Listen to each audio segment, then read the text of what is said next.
Good morning, YouTubers. Man, am I beat today. So a lot of you guys know we had a great birthday weekend, 10,000 subscriber giveaway weekend. It was a ton of fun. I actually ended up staying up on Friday night. We started the live stream at 8 o'clock and then had the giveaways pretty much done at 2 hours and 45 minutes into it. We had given away 14 prizes. 2 of them for members only, 12 of them for random comments. It was a ton of fun, and by the time we had finished that, we were close to midnight. And then instead of ending the stream, since we still had a lot of people on, I decided I was just going to stay on, field questions, and just kind of talk for the evening. And the evening went on until, I don't know, 3-something in the morning. So it was pretty crazy that it lasted as long as we did. It was about a 7-hour stream. I'm hoping to do another event live for sure next month, for 100% sure next month for our members. It will be a members only event. However, I'm thinking about doing another smaller. I say smaller. It won't last as long as it did this time for people that are not members, so that people that don't spend any money maybe can have a shot at still winning something. A lot of people like the opportunity to win something, and it just makes it fun and more people join in. We actually had a lot of people at peak. I think we had 130 people on, which was pretty cool to have such a great turnout. I know I had some people ask me, why so few? You know, you got 10,000 subscribers, now 11,000 subscribers, and why only 350 people entered? Because so here's the thing with the channel. We started the channel, we've talked about a lot of different topics over the years. We talked about prepping. We talked about silver, obviously. We talked about gold. We talked about cryptos. We talked about different types of fix-it-yourself, do-it-yourself, remodeling homes, whether it was sheetrocking, roofing, miscellaneous stuff, because I used to do real estate, not real estate, but houses, buying them and renting them, and I would always buy ones that needed work, and so I've learned over the years how to do all my own stuff, and I even worked for someone at one point remodeling. So, you know, over the years, we've done a lot of different types of videos, extreme couponing and stuff, so you get a lot of different people that follow the channel for a lot of different reasons, and not everybody's into silver. So when we do a giveaway like this that's silver related, not everybody wants to participate. And, you know, it's kind of, I was a little, I guess I was happy for how long it took to do it. A lot of people entered. 325 people is a good amount, 350 people. However, like I said, everybody's in it for different reasons. So you know, it's good because the people that are in it for silver got a good opportunity to win some free silver. We had 14 prizes, so it was pretty fun. I want to do again, hopefully next year, same time. I'll be doing 25,000 subscriber giveaway, hopefully. I'm not even going to get into that yet because I know it's still a long ways away, but I'm pretty confident that we are going to continue to grow, and I'm hoping to do it by that date. I know that sounds silly to some people out there because they have already told me. I've had a couple friends tell me, dude, if it took you 7 years to get to 10,000, what makes you think you're going to hit 20,000 or 25,000 in 1 year? I think that once you focus in on a certain topic, which is what we're kind of doing. I'm not jumping around as much as I used to jump around. I used to do videos on everything. Anything that could make you $1, we did videos on it. I remember when the Pokemons at McDonald's came out, you could buy a Happy Meal for roughly $3.50, but the toy was selling on eBay minimum $5, $6. And a lot of people, you know, we talked about that. We talked about it. We had a Discord room set up. I mean, there was 2 robberies that we know of that went mainstream media where someone went into McDonald's and held them up for their toys. When you think about it, that's pretty insane. But here's the thing. A box of toys had 1,000 packs of cards in it. That means that that box had $5,000 because they were selling at $5 a pack on eBay, and they were selling instantly. And that was pretty well untrackable once someone took them out of the McDonald's and got away with it. And then people never got caught. I mean, I doubt it would sound comical that someone would go to that extent for a pack of Pokemon cards, but there's a lot of collectibles out there. Now, rolling in kind of to today's video, which won't be super long. I mean, it'll probably be a little bit, but collectibles are a great thing to a certain point. When it comes to silver, you know, there's a lot of collectible silver out there. And when you're stacking, you really need to focus in on why you're stacking, I believe. If you're stacking silver and gold because they're super cool and they're collectible, like this right here, this is pretty cool. This 1987 S San Francisco Silver Eagle, MS69 certified.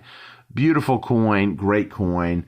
However, I'm going to say in some kind of a collapse. Do I have one here? No, I'm not going to find one right here. Always when you need one. Needless to say, yeah, I don't have one sitting right here, unfortunately. Needless to say, you know, if everything collapsed, you know, this is not going to fetch you much more than an ounce of silver. Now, this is great today. Today, we are overprinting, and I thought I was able to reach one with my other hand, but okay, I was. Today, you know, we're overprinting money, and it's driving up a lot of prices. It's driving up collectibles to all-time highs. However, in some sort of a major event, this and this are going to have the same value. And I'll even go so far as to say, in this is just a generic round. It has nothing special to it. It's just a generic. That's why I show you this side. All 3 of these are 1 ounce of silver. Now, here's the thing.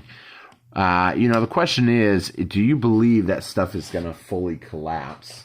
You know, we've talked about this time and time again. If the system was to collapse tomorrow, then yes, food, water, medicine, security, first aid items, those are going to be really popular. You know, the idea that silver is not going to be anything and it's going to come to an end, that you really need to consider that, you know, silver's been around forever. You think silver is not going to be here tomorrow. To me, that's a foolish statement. That gold won't be here tomorrow. I mean, too many things can happen. You know, I know a lot of people will say, you know, Bitcoin, Bitcoin, Bitcoin.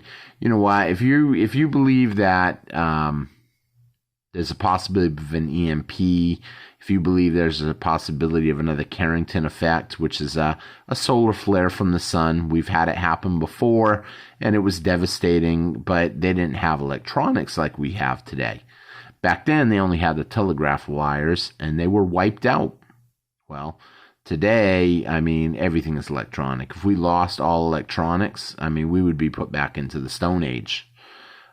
People don't believe what could happen. They don't realize what could happen.